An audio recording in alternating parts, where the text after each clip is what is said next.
네, 16번 하겠습니다. 16번은 점유자 회복자 201조, 202조, 203조 가지고 시험에 꼭 나온다고 얘기했을 거예요. 16번은 1번. 자, 무슨 점이라고 돼 있어요? 타주라고 돼 있죠? 그러면 201조하고 202조가 있고 203조가 있으면 202조 같은 경우는 자주하고 뭐예요? 타주로 나눠봐야 됩니다. 뭐하고 뭐로 나눈다? 소유의사가 있는 자주 점유와 소유의사가 없는 무슨 점유가 있으면 타주할 때는 빨리 누굴 떠올리면 돼요? 타주 임차인, 네? 또는 무슨 권자? 지상권자. 그런 자들은 돌려줄 의사가 있어요, 없어요? 소유의사가 있을 때는 선의는 뭐 하면 되고요? 현저 뭐요? 악의는 전부, 그죠? 타주는 뭐이든 선이든 악이든 전부 다 뭐예요? 전부 배상해야 돼요. 아시겠어요? 그래서 202조 단서 낸 겁니다. 아시겠어요? 정답 몇 번? 1번. 타주 점유는 선이라 할지라도 뭐한다? 전 배상 제되겠죠. 두 번째, 악의 점유는 자주 타주 관계없죠. 전부 다 뭐예요? 전 배상해야 되겠죠. 세 번째는 선의 점유자는 과실주권이 있다. 그렇지만 과실, 잘못이 있다면 불법행위 손해배상 책임 뭐 되잖아요? 배제되지 않습니다.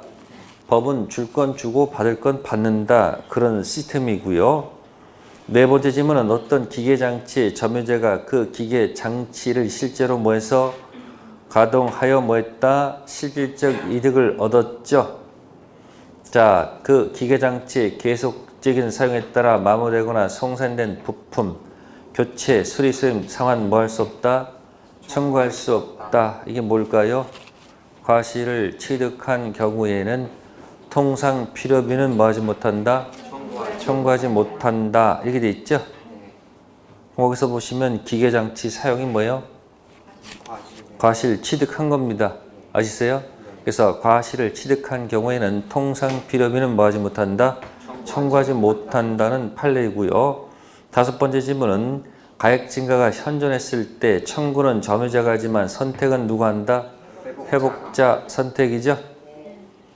다음 17번 갑니다. 17번은 정답이 5번. 몇 번이요? 5번. 포인트가 뭘까요? 포괄승계인. 무슨 승계인이요? 포괄승계인. 그러니까 지금 특별승계인하고 무슨 승계인하고 포괄승계인 구별해야 되겠죠. 갑이 침탈당했다. 을은 당연히 을한테 204 던질 수 있죠. 근데 을이 병한테 뭐 한 경우 연결됐을 때 병이 무슨 승계인이거나 특별 승계인일 때는 조문에서 뭐라고 되죠? 선의일 수도 있고 악일 수도 있어요. 이건 지금 204조 조문 가지고 하는 겁니다. 몇 조 가지고? 204조. 그래서 선의한테는 몇 조를 못 던지고요. 204조를 못 던지고 누구한테만? 악의한테만 던질 수 있도록 돼 있죠. 조문상. 그러면 해석상 무슨 승계인이 나오면? 포괄승계인이 나오면 이건 상속이라뇨. 그러면 포괄승계인이 선이다. 이건 전부 다 함정이에요. 같은 사람 아니야 이거? 그러니까 선이든 악이든 전부 다 몇 조? 다 던질 수 있잖아요. 근데 5번 질문에 악의인 때 하나여 그랬죠. 그죠? 그러면 누구한테는? 선의한테는 못 던진다는 얘기죠. 자, 17번에서는 사실은 실제 시험에서는 그 2번이 제일 중요해요. 사기는 뭐가 아니다? 침탈 아니다. 그래서 204조 못 던지죠. 17번은 점유보호 점유물 반환 청구권 204조를 냈죠. 그래서 3종 세트 사기 친자한테는 점유물 반환 청구권은 못 던져도 213조 소유물 반환 청구권 던질 수 있다고 그랬죠. 2번이 사기자, 1번이 습득자 아니에요? 그죠? 그 다음에 세 번째, 침탈자가 목적물을 제3자한테 처분했을 때 제3자는 악의인 딴에서 청구의 상대방이 되지요. 3번하고 5번이 비교되는 거겠네요. 3번은 특별 승계인이고 5번은 포괄 승계인. 네 번째는 침탈자가 목적물을 제3자한테 임대했죠. 침탈자, 목적물 임대했죠. 그죠? 간접점유자인 침탈자는 이 청구의 상대방이 되겠지요. 맞습니까? 간접점유자도 반환청구권 상대방이 될 수 있다 없다? 있다. 자, 18번 가겠습니다. 18번은 아까 이중 보전 등기를 예상해서 낸 거예요. 무슨 등기요? 아까 이중 보전 등기가 어떻게 된다고 그랬죠? 갑이 만약에 보전 등기를 두 개로 한 경우도 있죠? 선 무슨 등기가 있고 후 보전 등기가 있다. 그죠? 아까 이름이 다르면 어떻게 된다고 그랬어요? 여기는 갑으로 돼 있고 을로 돼 있으면 아까 선 보전 등기가 뭐가 되지 않는 한 무효가 되지 않는 한 이 등기가 무효라고 썼죠. 아까 몇 번이었을까요? 몇 번? 13번. 몇 번? 13번에 아까 5번 있었죠. 토지가 1필지면 등기도 보전 등기도 몇 개 돼요? 한 개 되는데 보전 등기가 두 개가 돼 있을 때, 그죠? 이름이 같으면 선이 유효고 후가 무효. 이름이 다르면 5번처럼 선 보전 등기가 뭐가 되지 않는 한 무효가 되지 않는 한 후 보전 등기 무효죠. 그걸 생각하면서 18번 지문을 풀어야 됩니다. 갑수의 부동산을 을이 매수했다. 을은 착오로 소유권 보전 등기를 했다고 그랬죠.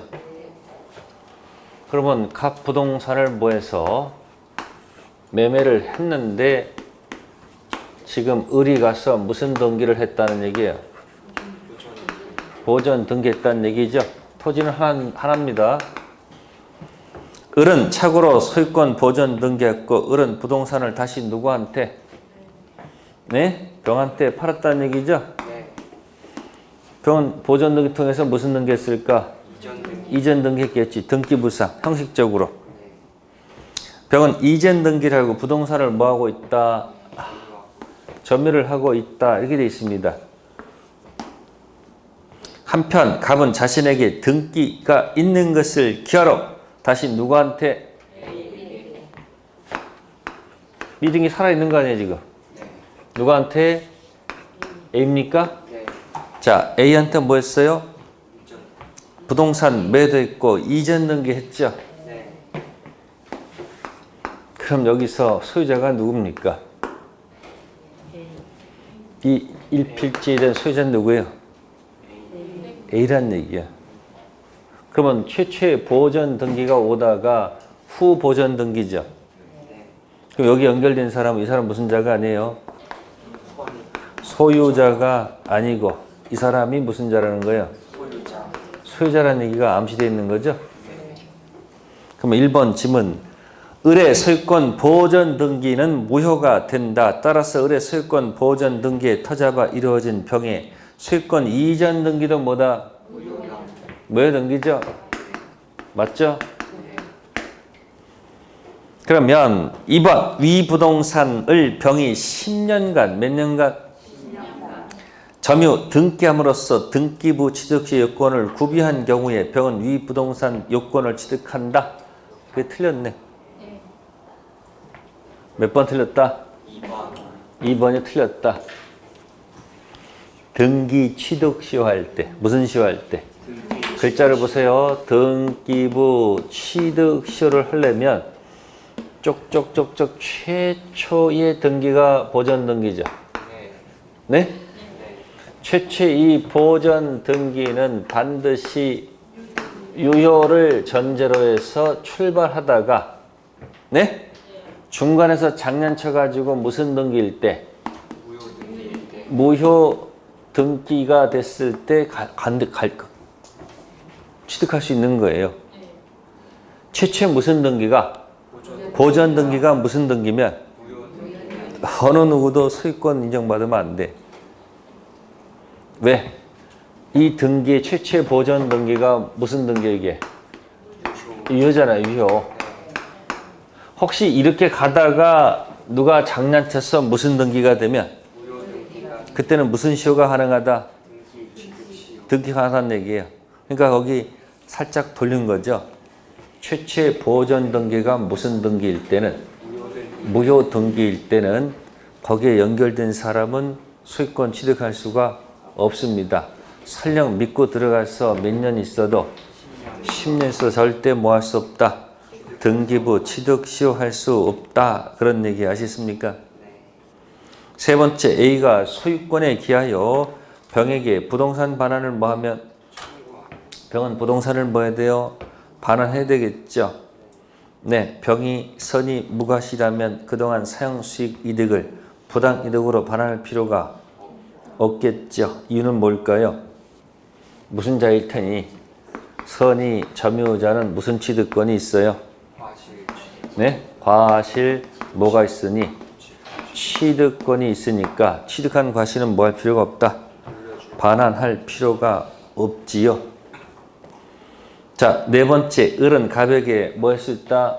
소유권 등기 뭐 할 수 있으나 청구할 수 있으나 A의 이전 등기가 뭐라면? 이라면 소유권 뭐 할 수가 없기 때문에 취득할 수 없기 때문에 을은 갑에게 무슨 불이행? 맞네요. 이 계약이 뭔데? 4번. 계약은 유효한 거 아닙니까? 네. 그럼 등기가 지금 보전 등기는 무효 등기니까 다시 등기해달라고 요구할 수가 있겠지. 근데 이제가 먼저 뭐 했으면? 등기했습니다. 등기했잖아요. 그럼 이중 매매는 원칙적으로 뭐함으로? 유효한 거니까 을은 갑한테 무슨 불행을 문제 삼아서 무슨 배상? 손해배상을 뭐 할 수 있다? 청구할 수 있다. 맞는 질문이 되겠죠? 다섯 번째, 만일 갑의 배명에 A가 뭐 했다면? 적극 가담했다면 병은 을을 갑을 순차되어서 등기 말소 뭐 할 수 있다? 청구할 수 있죠. 18번에서는 여러 가지 들어가 있는 거예요. 첫 번째 뭐요? 이중 보전 등기. 무효 등기에 붙어 먹은 사람은 아무도 뭐 할 수 없다. 소유권 취득할 수가 없죠. 그러면 이 을이 할 수 있는 건 뭘까? 아니, 병이 할 수 있는 거. 여기 뭐로 인한 거? 점유 있죠. 점유 무슨 시효? 취득시효. 그거 가지고 공개할 수밖에 없어요. 뭐는 안 돼? 등기부 시효 안 됩니다. 왜? 최초의 등기가 무슨 등기이기 때문에? 안 됩니다. 그래서 등기 취득 시효 할 때 그 등기 최초의 등기가 반드시 무슨 등기? 유효 등기를 하다가 중간에서 등기가 무효가 됐을 때 등기부 취득 시효 가능성이 있다는 얘기예요. 이해됐어요? 18번 정답 2번. 19번 정답은 몇 번 했을까? 4번? 아니요. 5번. 5번. 명신탁된 부동산에 대한 제3자의 점유시효가 완성 후죠? 그죠? 완성 후 제3자가 완성 후 소유권 이전 등기 뭐 하기 전에 명신탁이 뭐가 돼서 해지돼서 등기 명의가 누구한테? 신탁자한테 이전됐죠. 제3자는 명신탁자에서 시효 취득을 뭐 할 수 없다. 그것도 후자 나왔네. 명신탁이 뭐란 얘기일까요? 유효입니까? 무효입니까? 거기서는 5번 질문에서 명신탁이 유효입니까? 무효입니까? 거기 해지했다고 나오잖아요. 해지했다는 얘기는 명신탁이 뭐라는 거예요? 지금 유효란 얘기예요. 지금 무슨 신탁? 명의신탁이 뭐하다? 유효하다는 얘기예요. 그럼 지금 갑의 부동산에 대해서 이렇게 등기가 돼 있는데 뭐가 돼 있는데? 등기돼 있잖아요. 근데 이걸 누가 병이 뭐 하는 거예요 지금? 점했다는 얘기죠? 취득시효가 뭐가 됐어요? 완성돼서 먼저 뭘 해야 되는데 등기해야 되는데 이 값이 완성된 후 명신탁을 뭐해서 해지해서 값이 먼저 뭐 했다는 거예요? 등기했어요. 등기했다는 얘기예요. 그럼 먼저 뭐 한 자한테? 등기한 자 취득시효를 뭐 할 수 없다는 거예요? 주장할 수 없다 이 이야기예요. 이것도 끝에 보면 잘 보면 이게 무슨 단어가 나와요? 무슨 단어가 나와? 그래서 잘 기억했다가 잘 모를 때는 뭐가 나오면 후가 나오면 그냥 없다 해서 찍어 대요. 그냥 어차피 모르는 거 찍어야 되는 거니까. 자, 1번 지문은 동산 취득시효 인정합니까? 안 합니까? 부동산만 취득시효 있는 게 아니고 동산도 취득시효 규정이 있다 없다? 있어요. 부동산 취득시효도 있고 뭐도 있다. 동산 취득시효 있지요. 두 번째, 간이인도 동산 선의취득은 인정되고요. 점유계정 선의취득은 부정됩니다. 반대로도 있어요. 개는 안 돼요. 점유계정 선의취득은 뭐 한다? 부정됩니다. 현실인도, 간이인도는 가능하지만 뭐는? 점유계정 선의취득은 부정되고요. 세 번째, 미등기 부동산 경우에 점유취득시효 기간이 완료되면 등기 없이도 소유자가 소유권 취득한다? 등기해야 소유권 취득하지요. 네 번째, 점유자는 소유사로 점유한 것으로 추정되므로 점유자가 점유 개시 당시에 소유권 취득 원인이 될 수 있는 법률행위 기타 법률 요건 없이 그 같은 요건 없다는 사실을 잘 알면서 탄수의 부동산을 자극이 무단점유 나오죠. 키워드가 무단점유예요. 무단점유가 나오면 자주점유 추정이 깨진다는 거죠. 아시겠어요? 무단점유가 나오면 자주점유 추정 뭐한다? 깨집니다. 19번은 5번. 다음 20번 갑니다. 20번은 정답이 4번. 몇 번? 자, 건물 일부의 전세권 설정되면 어떻게 하라고 그랬어요? 자, 건물 일부 전세권 어떻게 풀이합니까? 자, 전부 경매할 수 있습니까? 네? 건물 일부의 전세권 설정했다. 전부 경매 가능합니까? 함부로 경매 안 된다니까. 함부로 경매하면 안 돼요. 전부 경매는 안 돼요. 근데 전부에 들어가는 뭐는 있어요? 입장권은 존재해 안 해요? 이건 한 세트예요. 건물 일부. 자, 그렇단다면은 전부에 들어가는 우선 변제 받을 권리가 없다 하면 틀리죠. 뭐 할 수 있어요? 입장권은 있다 없다? 있어요. 20번에서 2번도 굉장히 중요한 판례죠. 기초에 몇 번 나왔었어요. 전세금 지급은 요소 맞아요.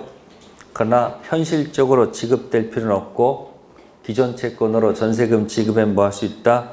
가름할 수 있다라는 거 2번 판례도 중요하고요. 세 번째도 중요하지요. 전세권 기간 끝났다. 주인은 전세금 반환 변제기. 전세권자는 두 가지죠. 목적물 반환 플러스 뭐예요? 말소 등기 서류. 변 무슨 관계? 동시행 관계. 따라서 경매를 하려면 어떻게 돼요?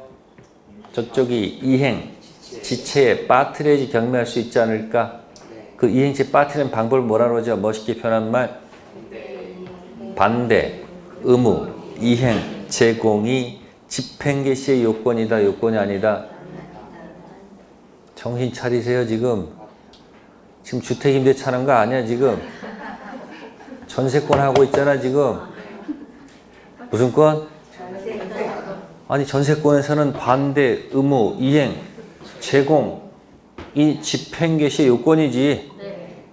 반대 의무 이행 제공해서 뭐에 빠뜨린 다음에 지체에 빠뜨리니까 집행개시 요건이죠. 네. 근데 무슨 법에서는 특별법에서 주택임대차, 상가임대차에서는 현재 점유를 하고 있어야 보호를 해줄 거 아니에요. 네. 그럼 반대 의무 이행 제공하는 것이 집행개시 요건이 돼버리면 점유가 상실되잖아. 네. 그럼 기존의 대항력 확정이자 다 죽어버리잖아. 네. 그래서 할 수 없이 특별법에서 어떻게 하는 거예요? 반대 반대 의무 이행 제공 집행개시의 요건이 아니다. 조문 그대로 떠서 낸단 말이에요. 집을 비워주고 경매할 수 이렇게 안 난다고. 그러니까 일반법에서는 반대 의무 이행 제공이 집행개시의 요건이죠. 근데 무슨 법에서는? 특별법에서는 반대 의무 이행 제공이 집행개시 요건이 아니다. 거기까지 연결하셔야 됩니다. 다음 21번 갑니다. 유치권 기술적 틀린 거. 21번은 4번. 자, 유치권 행사가 뭡니까? 이거 하지 않았을까, 이거? 이게 유치권 행사지. 세 개가 같이 돌아갔어야 이 두 개만 돌아가. 그 무슨 행사가 아니야? 채권 행사 아니잖아. 그 물건 점유하다가 그 물건 채권 때문에 그 물건 유치권 행사하는 거 아니에요? 그럼 유치권 행사는 점유 계속 인도 거절한다는 얘기지? 무슨 권 행사가 아니다. 채권 행사가 아니죠. 그럼 채권을 뭐 하지 않으면, 행사하지 않으면 소멸시효는 뭐 되지 않고 중단되지 않고 계속 진행하지요. 그래서 법조문에 어떻게 적혀 있어요? 유치권 행사는 채권 소멸시 진행에 영향을 미치지 아니한다. 그렇게 돼 있잖아요. 유치권 행사는 채권 소멸시 진행에 영향을 미치지 않기 때문에 소멸시효는 뭐 되지 않고 중단되지 않고 계속 뭐 한다? 진행한다. 조문 이야기고요. 22번 피담보 채권 범위에 속하지 않는 것.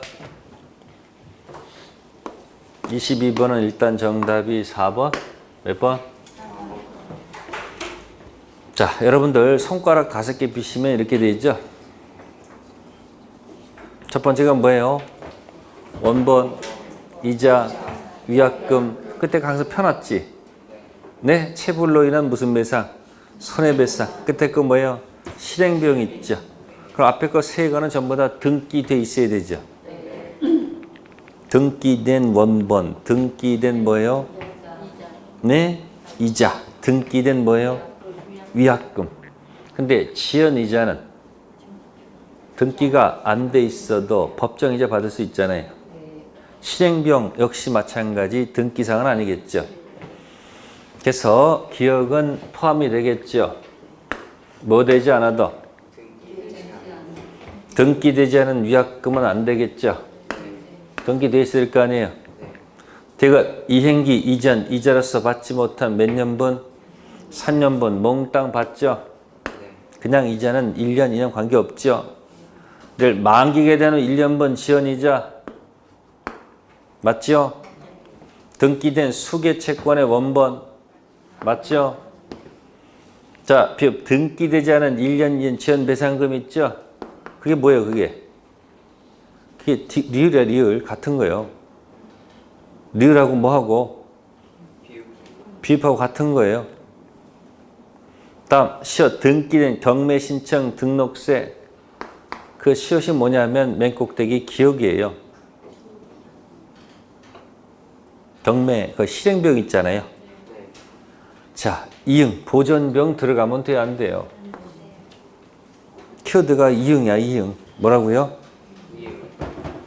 저당권자는 뭐 한 적이 없다. 점유한 적이 없어요. 보존비용 들어갈 이유가 없습니다. 정답은 4번. 23번은 정답이 2번. 자, 물상 보증인은 채권 최고액 플러스 알파까지입니까? 최고액만 변제하면 됩니까? 자신의 빚이 아니니까 어디까지? 최고액까지만 갚으면 되는 거지. 전액까지 갈 필요는 없죠. 다음 24번 갑니다. 24번은 갑소유 대지에 대해서 갑이 건물을 신축해서 대지 건물 모두 을한테 뭐 했다? 팔았습니다. 대지에 관해서만 을 앞으로 소유권 이전 등기가 격려되었다. 그 을의 채권자 병이 대지의 저당권 뭐 했고? 설정했고 을에 대한 채무를 이행하지 못하자 대지가 뭐가 돼서? 경매돼서 정에게 경락됐다. 이게 되어 있습니다. 그럼 여기서는 두 가지를 기억해야 됩니다. 관습법 법지와 법률 법지. 무슨 법지? 자, 여러분들이 관습법지는 어떻게 들어갑니까? 토지 건물이 같았다. 자, 이때 한쪽 처분입니다. 양쪽 처분이 아니고 무슨 처분? 자, 토지를 뭐 하면서? 매매하면서 건물을 철거한다는 뭐가 없으면? 특약이 없다면. 그죠? 자, 갑한테는 건물 사용 의지가 있어요, 없어요? 있죠? 이때 이 갑한테는 뭘 인정받는다? 관습법 뭐가 있다? 법지가 있죠. 한쪽 처분입니다. 무슨 처분 아니고? 양쪽 처분 아닙니다. 자, 두 번째 법률 법지는 언제 들어가요? 법률 법지는 네? 토지 위에 뭐가 있다? 건물이 있다. 그래서 토지에다가 뭐 설정한다? 같아야 달라야 돼요? 같아가지고 만약에 달라진 경우도 있죠. 그럼 이 갑한테는 뭘 인정한다? 저당권 관련된 뭐예요? 법률 법지 인정하죠? 설정 당시 같아야 되겠죠? 네, 그럼 이제 거기 지문은 24번은 어떻습니까? 토지, 건물, 몽땅 팔았죠? 하나만 팔았어요? 다 팔았어요? 아니, 거기 하나만 팔았어요? 두 개 다 팔았어요? 두 개 다 팔았잖아요? 24번 풀기 싫으면 패스하면 되잖아요. 패스를 모르고 그냥 무난히 읽다가 그냥 무난하게 그냥 뒤에서 시간 부족으로 많이 들어간단 말이에요. 그럼 토지 건물이 있는데 다 팔았죠? 그 모두 팔고. 그러면 이것도 매매하고 이것도 매매를 했죠? 누가 샀어요? 전부 다? 을이 샀죠? 근데 특징, 뭐는 등기했는데? 네, 토지는 등기를 했는데 건물은 등기를 안 했다는 얘기죠? 그러면 형식상 토지 소유자는 누구고요?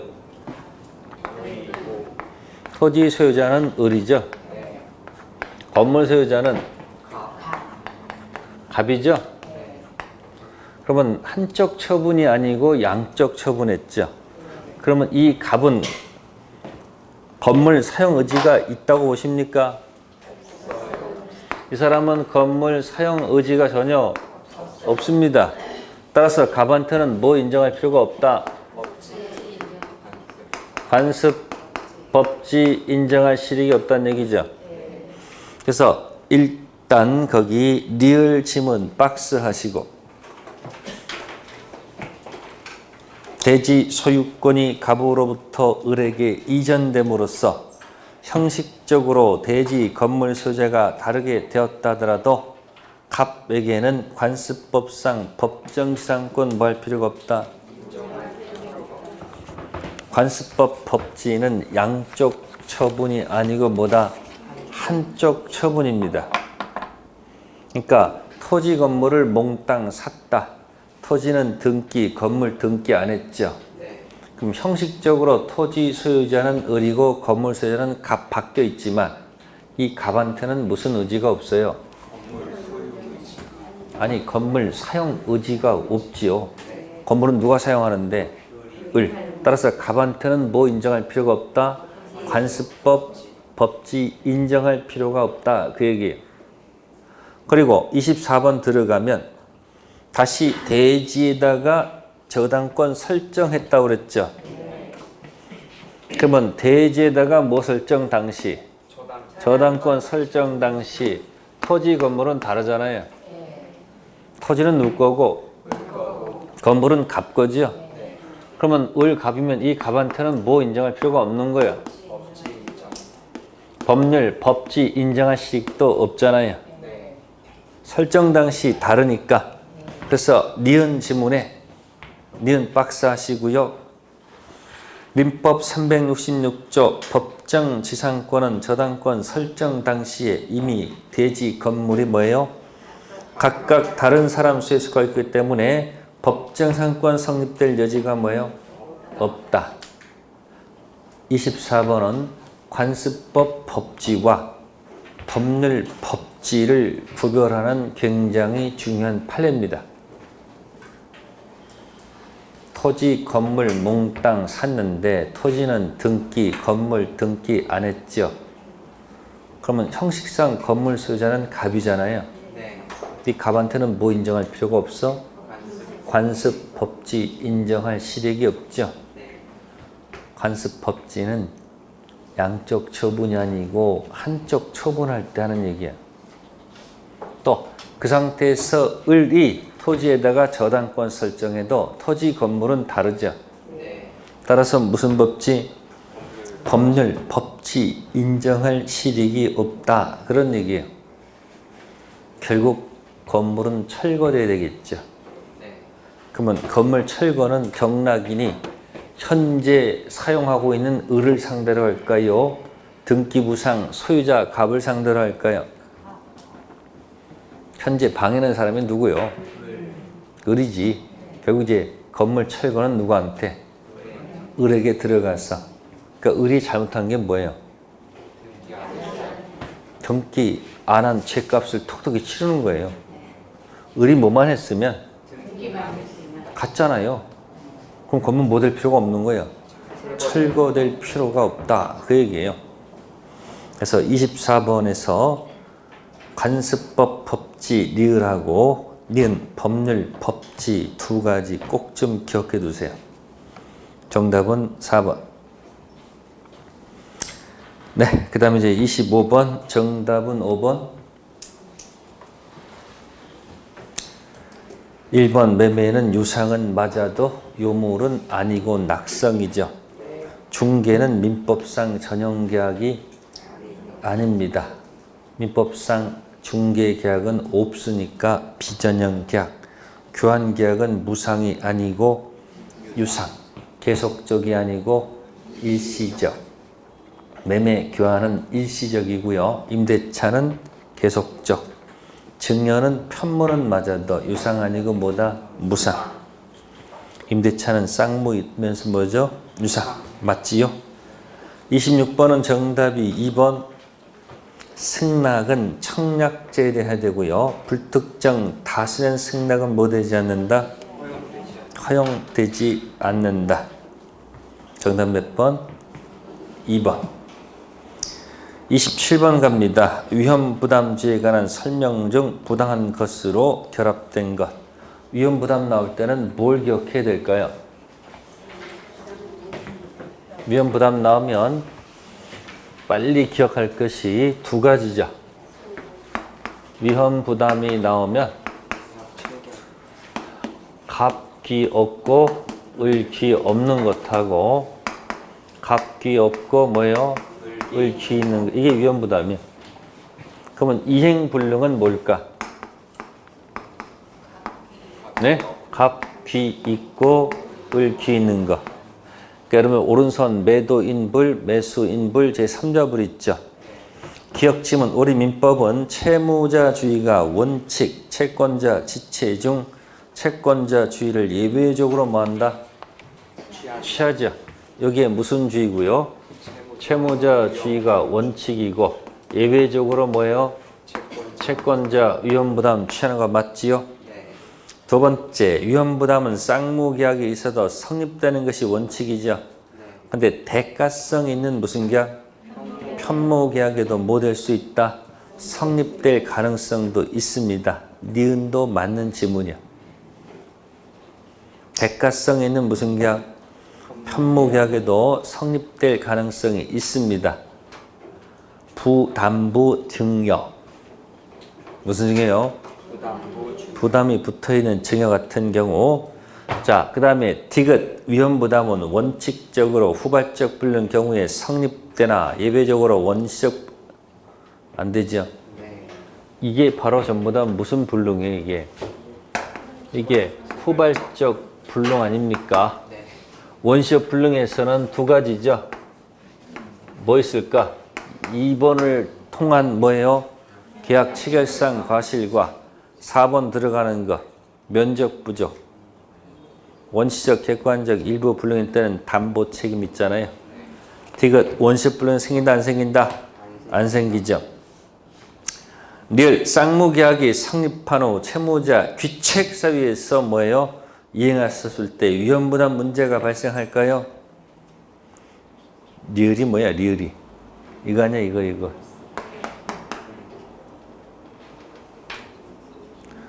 리을이 뭐야? 이행불능 아니야? 이행불능. 채무자한테 뭐가 있으면 여기 귀책 사유가 있으면 이건 위헌부담이 아니지. 여긴 전부 다 갑한테 뭐가 없는 거야? 전부 다 화재 원인이 매도인불 잘못 있을 때는 책임져야 되겠죠. 이게 잘못했네. 그죠? 잘못 없을 때는 을한테 잘못이 있고 없고 그 얘기 아닐까? 화재 원인이 갑한테 있느냐 갑한테 없느냐 둘 중 하나 아니에요. 갑한테 없으면 을한테 있거나 없거나. 그럼 이건 무슨 부담이고? 그 리을은 뭐다? 이행불능이야. 그러니까 리을 지문도 틀렸다는 얘기예요. 미음 위헌부담에 관한 규정은 원칙적으로 임의 규정 특약으로 적용 배제시킬 수 있겠죠. 정답은 몇 번? 3번.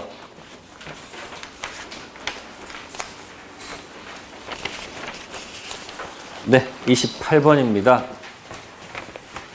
네, 옳은 거 고르는 겁니다. 모르는 거? 기억 28번에 1번 을이 선이행 의무인 중도금 지급 의무를 이행하지 않고 있던 중 갑의 건물 인도 의무가 이행기에 도래하였다더라도 을은 중도금 지급에 관하여 갑에 대해서 항변권 행사할 수 없다.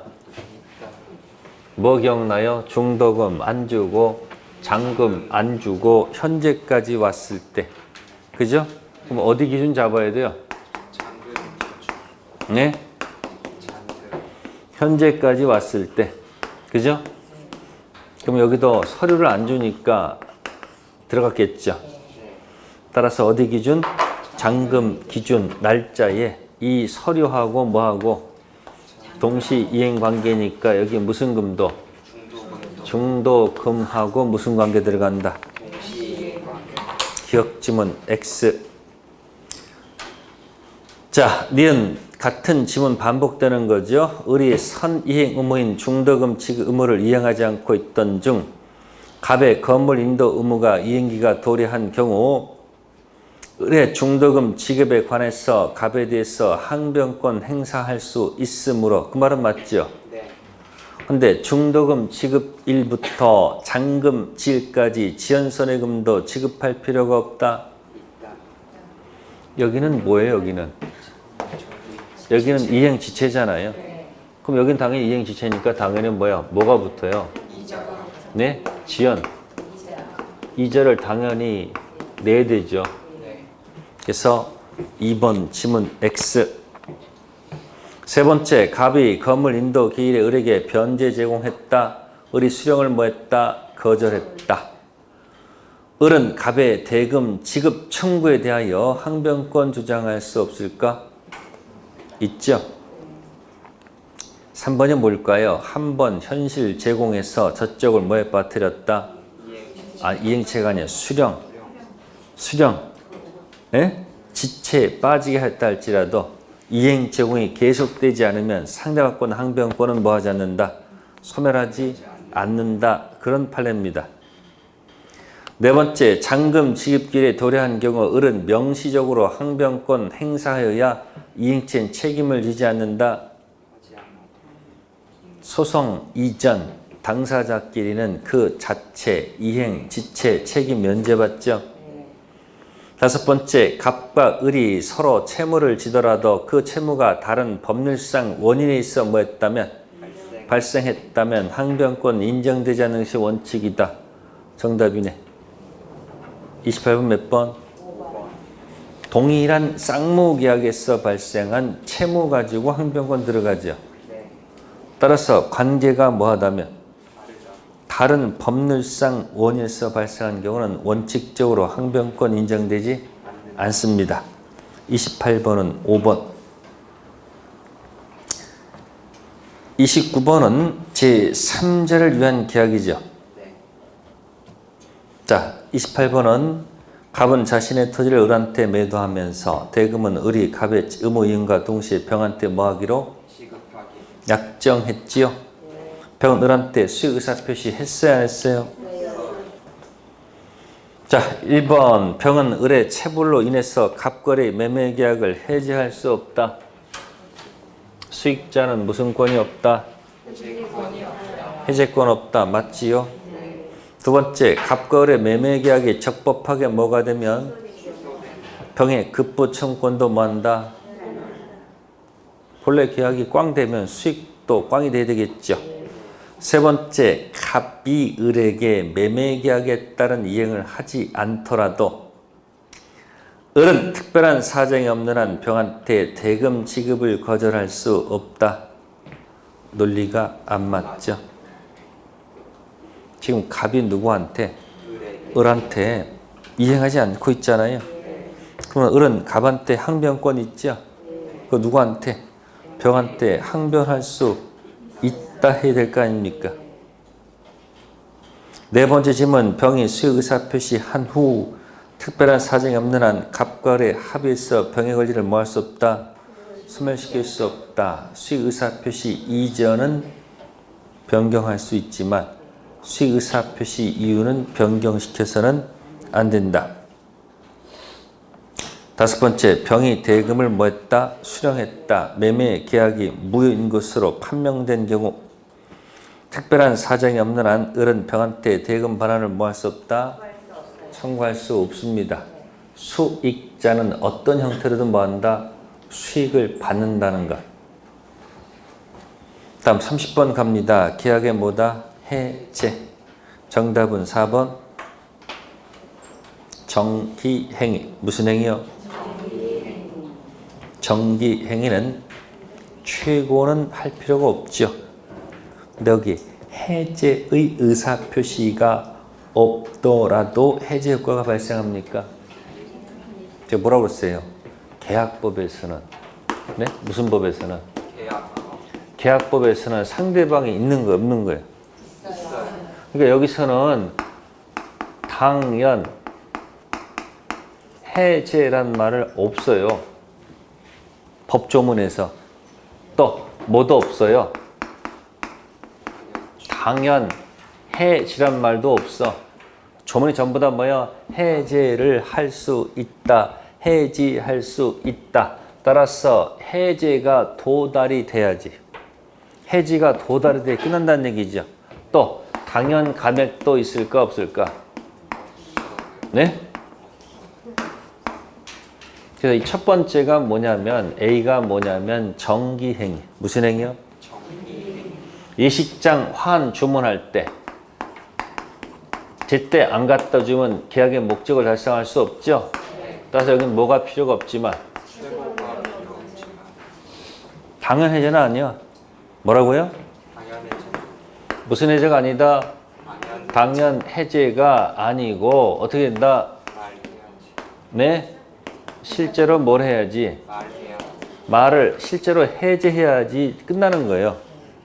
그러니까 주문할 때 뭐 할 때? 주문할 때 여기서 조건을 다르란 말이에요. 아시겠어요? 약속한 내 안 갖다 두면 내가 별대 뭐가 없어도 의사표시가 없어도 이 계약 뭐 되는 줄 알아라? 아니 해제되는 줄 알아라. 이렇게 조건 달 수 있어요, 없어요? 있죠. 이유가 뭘까? 정기, 행위, 이 규정이 강행 규정이 아니고 무슨 규정이야? 임의 규정이니까 그렇게 하면 말이 편하잖아. 근데 이제 그런 말을 안 하면 뭐야? 당연 해제가 아니고 뭐야? 실제로 뭘 해야 된다는 거예요? 해제. 두 번째, 당연 감액 같은 경우는 임대차 목적물 일부가 멸실했다. 임차인한테 잘못 없어요. 뭐였다고요? 따라서 차임은 당연 감액된다. 맞을까? 틀릴까? 아니야. 법정에 어떻게 있다고요? 감액을 뭐예요? 실제로 뭐 해야 돼요? 감액을 청구해야지만이 뭐예요? 감액되는 거예요. 그러면 이 멸실됐을 때 나머지 가지고 뭐 가지고? 나머지 가지고 계약의 목적을 뭐 할 수 없으면 달성할 수 없다면 계약은 당연히 해지된다. 아니야. 이것도 뭐예요? 아니 실제로 뭘 해야지? 해지해야 된다고 됐단 말이에요. 조문에 그렇게 적혀 있단 말이에요. 627조 가면은. 정기행위도 뭐예요? 당연히 아니죠. 뭐예요? 실제로 뭐 해야 된다고요? 말을 해야 됩니다. 그래서 무슨 법에서는? 계약법에서는 상대방이 알 수 있도록 명확하게 뭘 해야 된다는 거예요. 말을 할 필요가 있다. 그런 얘기죠. 다음 31번 취소와 해제 차이점 틀린 거. 정답은 3번. 자, 취소는 위치가 어딥니까? 위치가 3번이죠? 그러면 이 3번 취소가 되려면 취소 사유가 뭐예요? 네? 요거죠? 이제 이해되죠? 뭐예요? 그러니까 미피피 능하고 뭐예요? 착사죠? 5조, 10조, 13조, 109조, 110조 법 조문이 정한 취소. 이걸 우리는 법정 취소라고 합니다. 무슨 취소요? 이 능착사일 때만 뭐 할 수 있다? 취소할 수가 있죠. 그 다음에 취소는 총칙에서 법률행위의 취소죠. 뭐의 취소? 무슨 취소요? 법률행위의 취소죠. 법률행위는 뭐가 있다? 단독행위도 있고 계약도 있고 합동행위도 있죠. 그러니까 미피피가 법대 동의 없이 단계합하게 되면 뭐 할 수 있고 착오로 인해서 단계합하면 뭐 할 수 있고 사기 강박당해서 단계합하면 취소할 수 있죠. 자, 그런데 여러분들이 해제는 몇 번을 전제로 해야 돼요? 뭐를 보통 문제 삼아요? 채무 불이행 들어가서 그죠? 네, 이지일 때, 뭐일 때? 이불일 때. 그죠? 이지는 뭘 해야 되고요? 이불은 그 밑에가 무슨 해제예요? 왜 법정 해제예요? 법이 정한 해제가 이 544조하고 몇 조?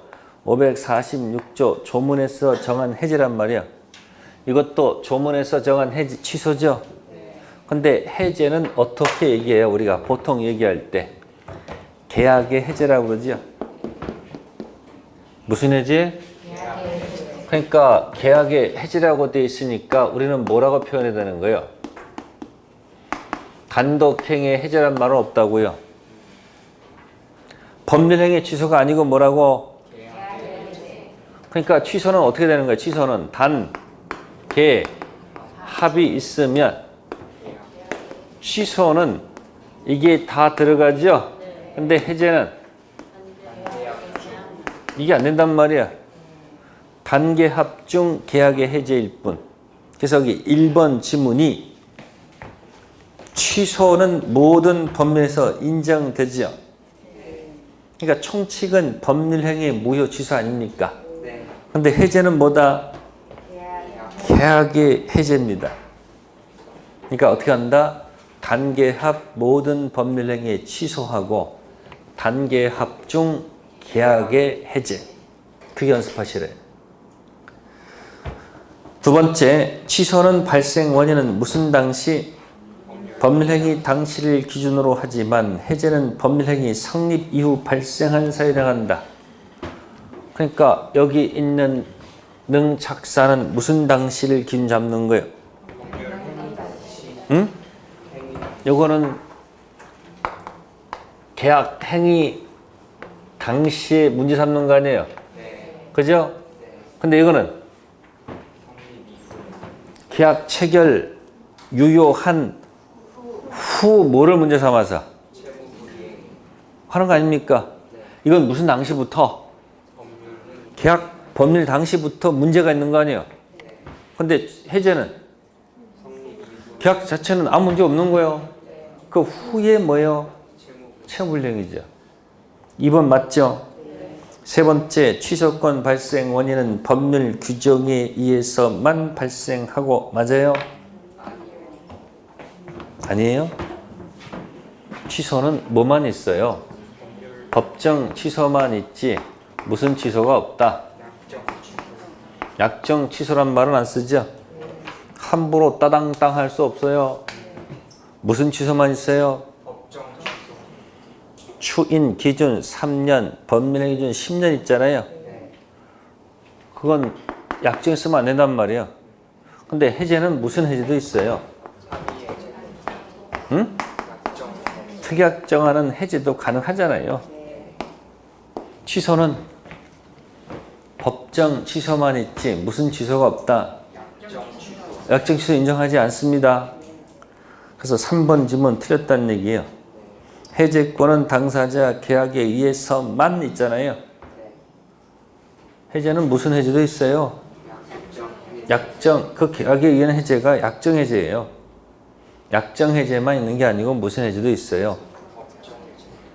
그러니까 4번에 법정 해제도 있고 약정, 특약정 해제도 가능하죠. 근데 취소는 법정 취소만 쓰지 특약정한 취소는 인정하지 않는다는 얘기예요. 3번 질문이 틀린 거예요. 네 번째, 취소에 대해서는 거래 안전과 선의 제3자를 위해 많은 제한 규정이 있죠. 그래서 미피피 취소는 절대적 취소지만 착오하고 사경박은 무슨 취소? 상대적 취소죠. 근데 해제는 악의 제3자까지도 보호되는 제한 규정을 두고 있죠. 이게 무슨 얘기일까? 법전에는 제3자 앞에 아무 말이 없어요. 그래서 뭐뭐 불문. 단 해석을 어떻게 해야 되죠? 해제, 이전, 유효 등기 붙은 제3자는 방패이기 때문에 선악불문이야. 다시 뭐 이전? 해제, 이전, 유효 등기 붙은 제3자는 선악불문이죠. 근데 해제 이후는 무효 등기죠. 거기에 붙은 사람은 선의는 돼도 누구는 악의는 안 된다는 같이 기억하시고, 다섯 번째, 이미 이행된 급부의 취소 효과는 부당 이득 반환 의무만 발생하죠. 맨날 2번에서 노는 게 뭐예요? 맨날 여기서 2번, 3번에서 몇 번은 가야지. 2번 가면 이제 간 이유가 뭐야? 뭐 때문에? 부당 이득 돌려받겨서 하는 거 아닙니까? 여기서 스탑이지? 근데 무슨 해제는? 법정 해제는 맨날 이 밑에다가 무슨 회복?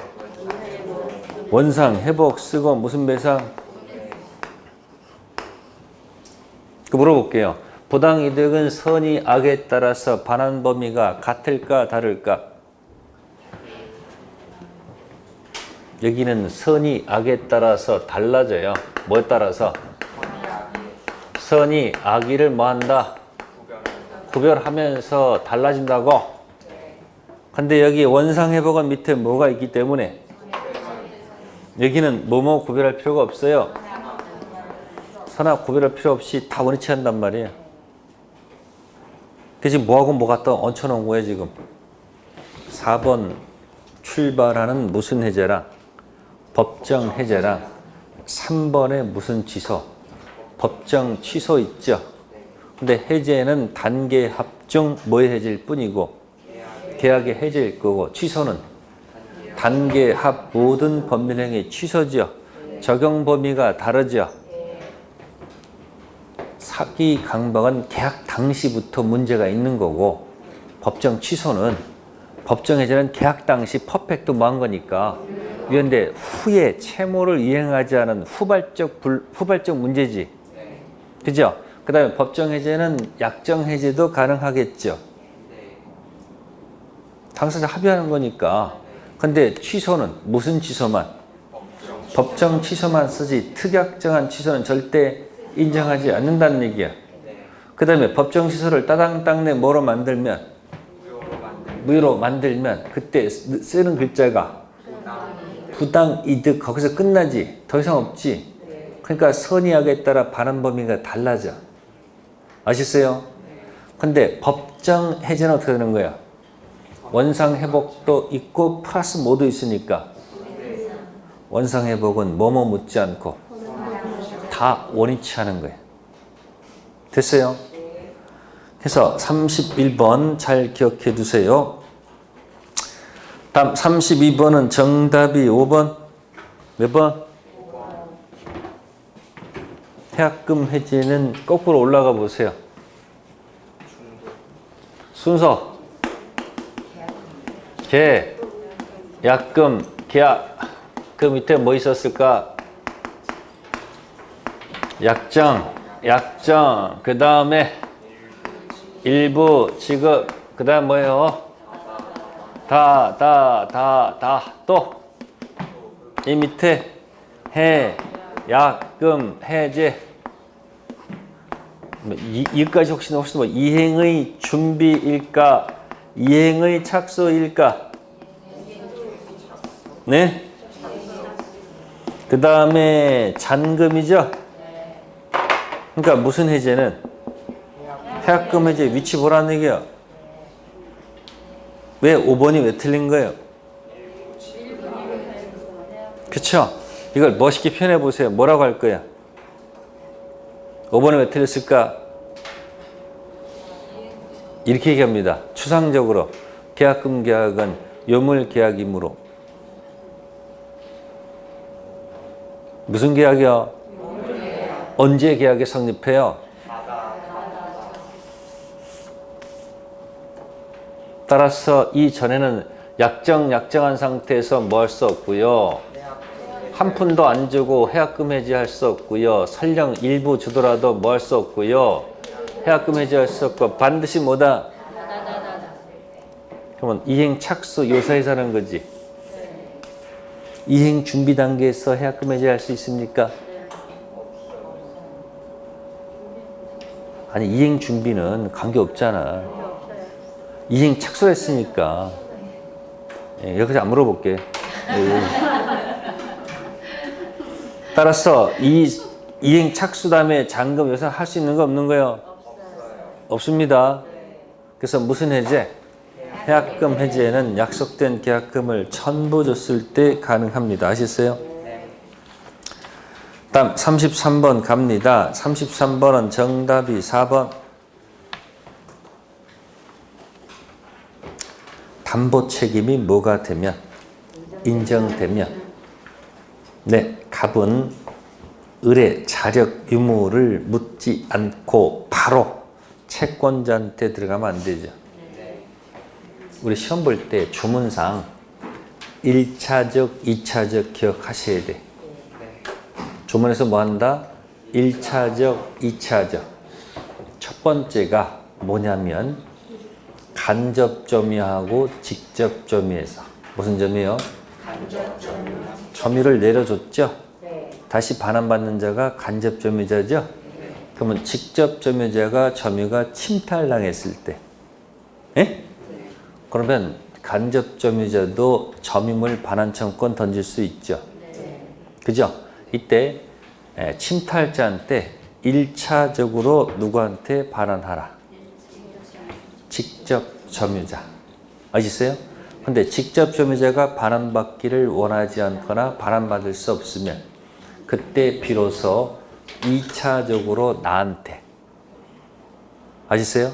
그러니까 간접 점유가 침탈자한테 곧바로 누구한테? 바로 나한테 반환 요구하면 안 된다는 거예요. 1차적으로 일단 누구한테? 네?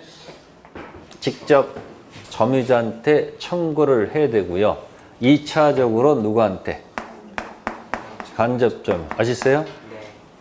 그래서 직접 점유가 있고 여기 무슨 자가 있으면 침탈자가 있으면 간접 점유자가 공격할 때는 1차적으로 누구한테? 직접 점유자. 이게 A차는 건데 2차로 누구한테? 나한테 갖고 와라. 아시세요? 법 조문에 그렇게 적혀 있어요.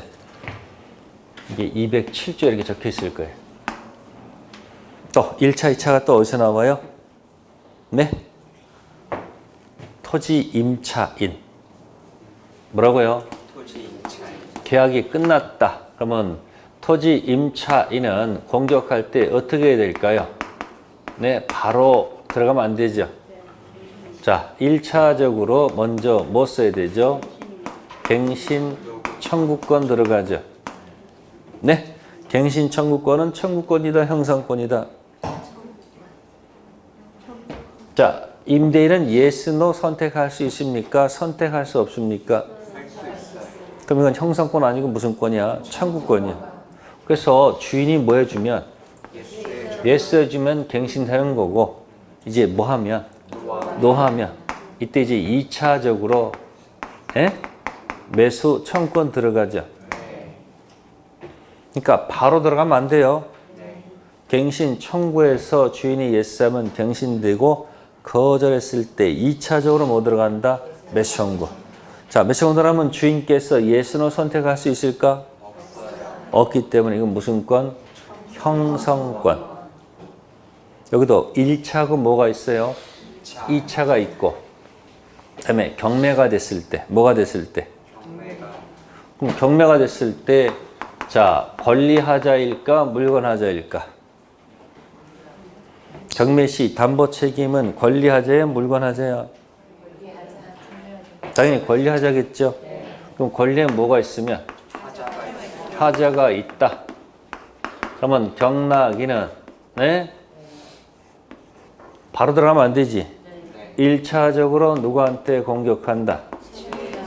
채무자한테 공격해서 채무자가 만약에 뭐가 없으면, 자력이 없으면 2차적으로 누구한테 간다? 조문에 그렇게 적혀 있잖아요. 그래서 1차하고 뭐하고 2차 잘 좀 기억해 두세요. 그 다음에 33번에선 3번 경매 절차가 뭐라면 담보 책임 뭐 할 수 없다. 왜 물을 수가 없어요?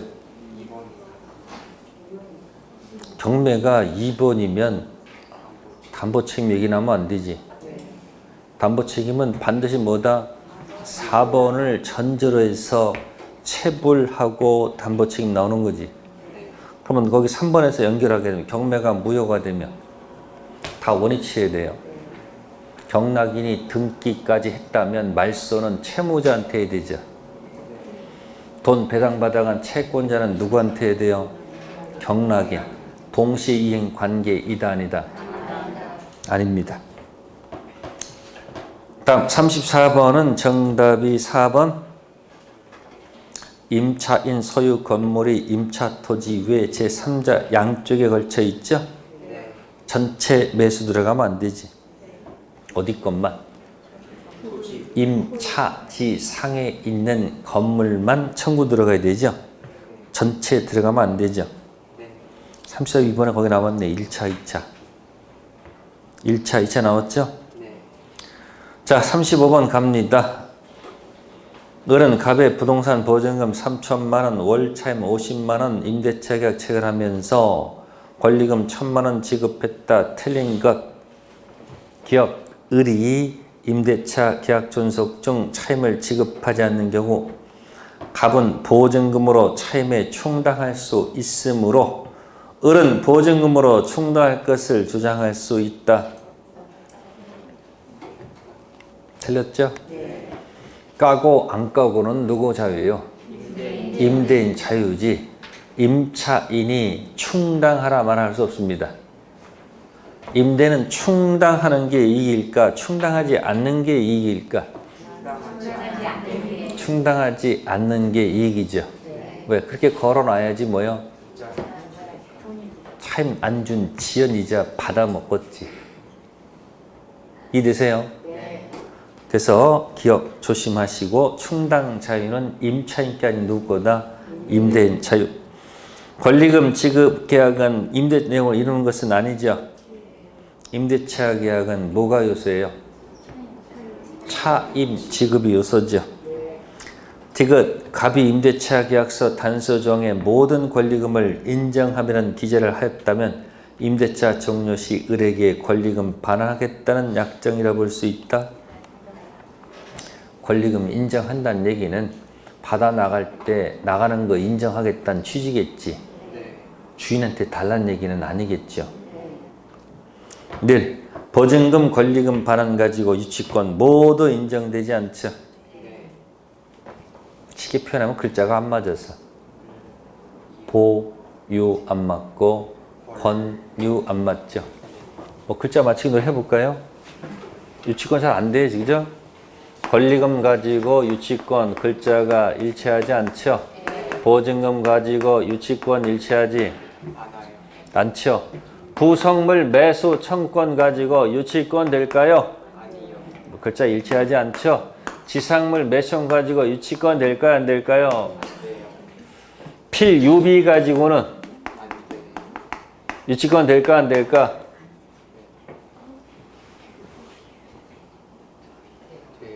여기 글자 여기 있잖아요, 이거.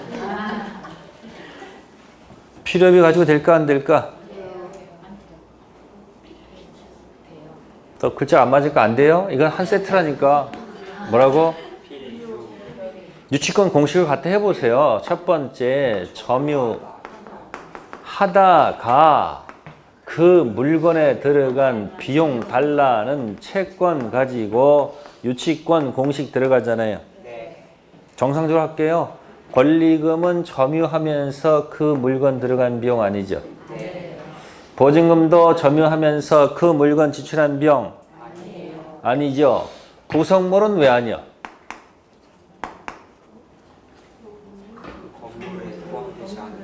부속물은 그 물건이 아니야. 그 물건과는 독립된 것이 아니야. 독립된 물건 아니요. 지상물도 그 물건이 아니죠. 부속물, 지상물은 그 물건과는 뭐다? 독립된 물건이기 때문에 그 물건 들어간 비용이 아니기 때문에 유치권 낸다, 안 낸다? 안 낸다. 근데 필요유익비는 그 물건에 들어간 비용이니까 무슨 권? 유치권이 가능하다는 얘기죠. 근데 여기다 또 한 글자, 여기다 마술 부리면 또 유치권이 인정 안 돼. 이 단어가 들어가면 무슨 특약이 들어가면 그러면 뭐 포기하는 거예요? 이거 포기하는 거예요. 그럼 모두 포기하는 거예요. 유치권 인정하면 안 되겠지. 되세요? 그래서 유치권 할 때는 이게 딱딱딱딱 하다가 딱 이게 맞아야 돼요. 자, 명의신탁에서 신탁자가 순탁자한테 3억을 줬어. 뭘 줬다고요? 그래서 을이 가서 병한테 선의로서 등 깨면 이자가 소유자지. 근데 점유는 신탁자가 하고 있어. 그죠? 그럼 신탁자는 수탁자한테 3억 준 계약, 3억 준 돈 있죠? 부당이득 반환 청구권이 있어, 없어? 아니, 돌려받을 수 있잖아. 그럼 부당이득은 부동산 자체가 아니고 뭐야? 돈은 돈. 그럼 그 돈 채권 가지고 현재 점유하고 있지. 유치권이 돼야 안 돼요? 안 되는 이유가 뭐야? 유치권이라는 것은 그 물건을 뭐 하면서 점유하면서 그 물건에 들어간 비용이 되잖아. 그럼 3억은 어떤 돈이야? 처음에 가서 계약 하라고 준 돈이지. 그 목적 부동산을 점유하면서 그 물건에 들어간 비용이 아니니까 무슨 권? 유치권이란 말을 쓰면 된다 안 된다? 이게 하나의 공식이야 이게. 그 공식 가지고 대입하는 게 가장 좋아요. 아시겠어요? 자 36번 갑니다. 36번은 1번 주택 임대차 자동갱신 됐죠? 네? 벌써 첫 번째 질문이 틀렸지 않았을까? 기간 약정 없는 게 아니죠. 아니 기간 1번법 법정갱신은 출발이 어떻게 되죠? 자동갱신 됐죠? 전계약 같아요 달라요? 그럼 무슨 법이든 일반법이든 무슨 법이든 특별법이든 무슨 갱신이 되면 아니 자동갱신 됐다는 것은 전 계약하고 같다는 얘기 아닐까? 그러면 전 계약하고 뭐하다? 동일하다. 이 말은 똑같다는 얘기죠. 근데 그 다음부터 달라져요. 전 계약 같은데 여기는 기간이 약정이 없는 것으로 가죠. 네? 근데 이쪽은 약정 없으면 또 싸울까봐 못을 박아버렸어. 주택 임대차는 2년 간주 본다. 상가는 1년으로 간주한다. 해서 못을 박아버렸단 말이에요. 여기서 일단 차이가 있고, 예? 두 번째, 일반법은 이쪽 저쪽 전부 다 뭐 할 수 있는데 값도 통고할 수 있고 을도 뭐 할 수 있다? 통고할 수 있다는 얘기예요. 근데 특별법에서는 주인은 엑스마스크요. 쥐는 통고할 수가 없어. 엑스마스크. 누구를 위한 법이니까. 근데 누구는 통고할 수 있어요? 을은 통고할 수 있죠. 혹시 이거 가지고 답 나오면 답 맞힐 수 있잖아요. 근데 숫자 가지고 나오면 이제 그때부터는 위험해지 어떡하겠어. 그래서 건물 전세권에서는 무슨 전세권이요?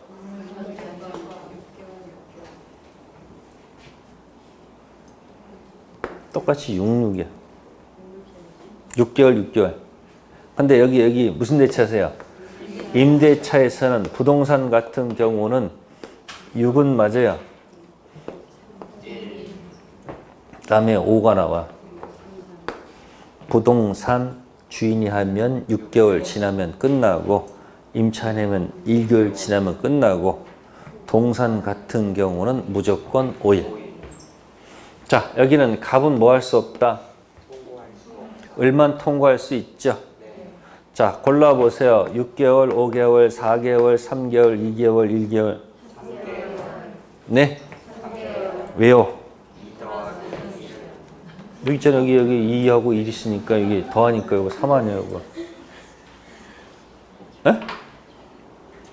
그러니까 벌써 1번 지문에 기간은 정함이 없는 것으로 간주된 얘기가 벌써 틀렸다는 얘기예요. 그리고 6월이 경과하지 않으면 해지 통과하지 못한다. 이런 말은 없잖아요. 그죠? 갑은 통과할 수 없지만 누구는 을은 통과하면 몇 개월 지나면 3개월 지나면 끝나겠죠. 임대인은 통과하지 못하죠. 주인 할 수 없어요. 근데 6개월 이름만 관계가 없잖아요 지금. 그러니까 정확한 것은 뭐예요? 주택임대차 법정갱신은 가서 정리하셔야 돼요. 법정 가지고 나오는 게 최소한 5가지죠. 아까 여러분들 법정 대리 있었지? 무슨 대리? 아까 복대리 선임해서 책임질 때, 네? 전적인 무과실 책임 출발했다가 부득이한 경우 들어갈 때는 뭐야? 선임 감독상 과실 책임한다고 그랬었지. 법정 주인이 있었죠. 전의, 경담, 양감. 세 번째, 법정 지상권이 있었죠. 또 법정 갱신이 있었죠. 법정 해제 있잖아요. 그러니까 사실 문제 중에 항상 그 5개는 항상 어딘가 뭐예요? 있다는 얘기야. 그래서 정신 맑을 때 가서 아는 문제 푸는 게 낫지 않을까? 네. 사고를 한번 바뀌어봐. 그냥 생각 없이 그냥 처음부터 그냥 무난히 풀고 나중에 71번부터 80번까지는 아예 문제를 대지 말지 못하고 앞에 걸 전부 다 뭐 해버려서 이렇게 패스해가지고 어디까지 읽어라. 끝까지. 뒷부분이 좀 쉽지 않아요? 네. 근데 벌써 71번, 31번 가니까 시간 다 됐어. 앞에 거 풀지도 못했어. 거기 당하면 문제 생기는 거예요. 그러니까 뭐야? 계약법이 좀 뭐하다, 계약법이 좀 쉽다는 감이 들 거예요. 앞에 부분 전부 다 길었잖아. 근데 계약법 가니까 많이 보던 질문도 짧고 좀 그나마 36번 법정갱신 꼭 뭐 할 것 기억하세요. 37번은 정답이 2번 상가 임대차는 뭘 해야 돼요? 사업자 등록이 돼야지 가능한 거 아닙니까? 1번 확정 일자는 대항력과는 관계가 없죠. 주택 상가는요, 일단 대항력 갖춘 다음에 매매됐을 때 대항할 수 있죠. 대항력 갖춘 다음에 경매가 되면 말소 기준 앞은 뭐 할 수 있고 대항할 수 있고 말소 기준 대항할 수 없지. 경락인한테.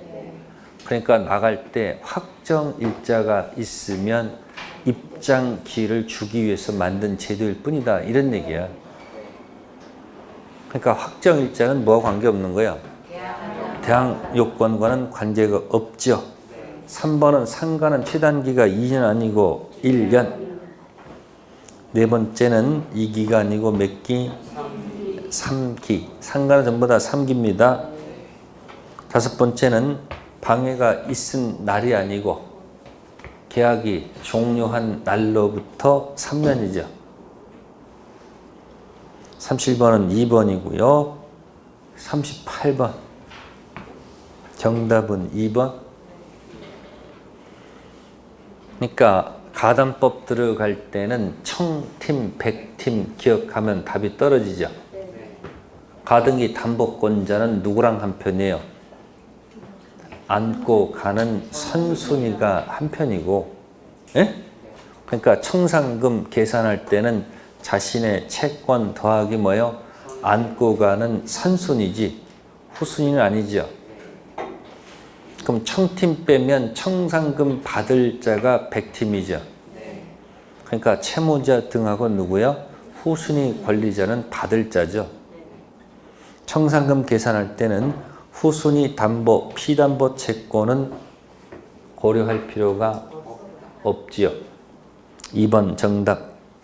39번은 숫자 가지고 장난쳤어요. 1번. 임시 관리 있다는 4분의 1이 아닙니다. 5분의 1. 숫자 장난친 거예요. 임시 관리는 몇 분의 몇? 자, 여기 보세요. 글자.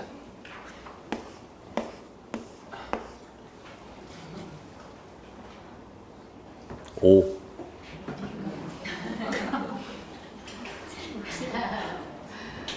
하나, 둘, 셋, 넷, 다섯.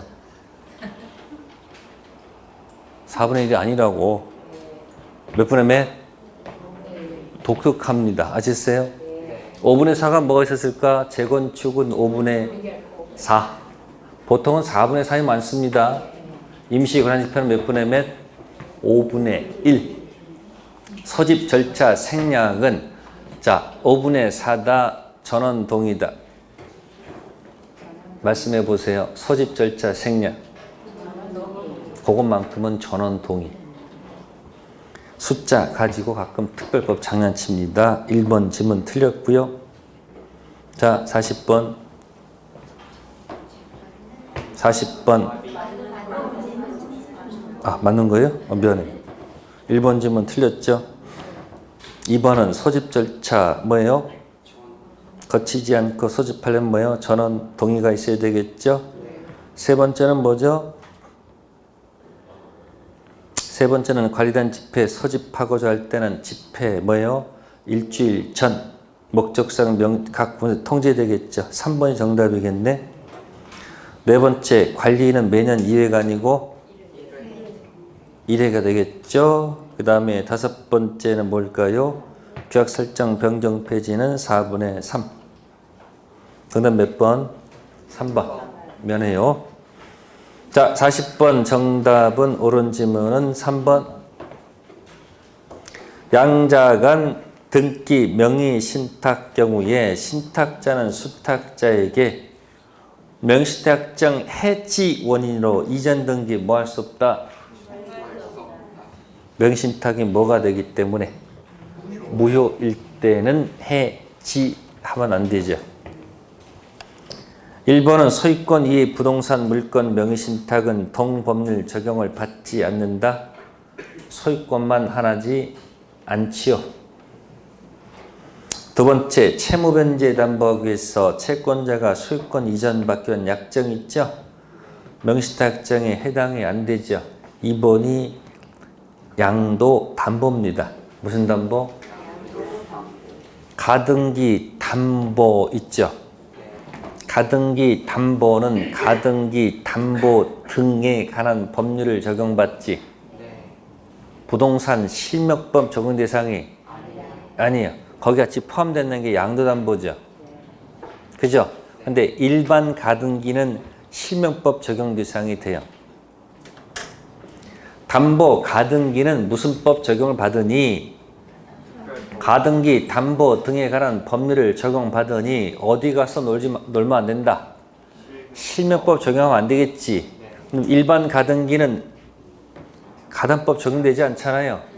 그럼 어디서 놀아요? 그거는 실명법 적용된다는 게 아시세요? 차이점 기억해 두시고요. 네 번째 질문은 3자간 등기 명의신탁에서 이게 중생령입니다. 무슨요? 수탁자가 자진해서 신탁자에게 등기 넘겨줬죠? 등기는 뭐하다? 유효.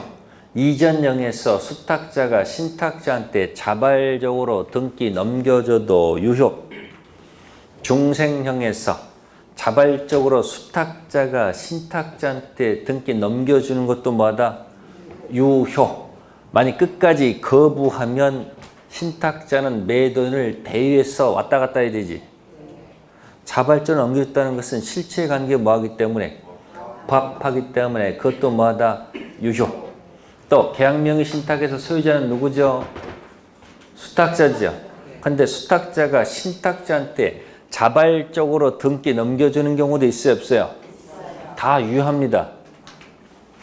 수탁자 등기된 것을 신탁자한테 자발적으로 넘겨주는 것들은 전부 다 뭐하다? 유효한 겁니다. 아시겠어요? 그러면 계약형에서는 수탁자가 안 넘겨도 상관없잖아. 그죠? 안 넘겨줄 때는 인간의 길 간 거예요? 법의 길을 간 거예요? 지꺼라 묵인 건 법에 간 거지. 근데 인간의 길을 가려면 넘겨줘도 되잖아. 그때 쓰는 용어가 대물변제야. 돈 대신에 토지로 대신 물건 변제했다 그 얘기야.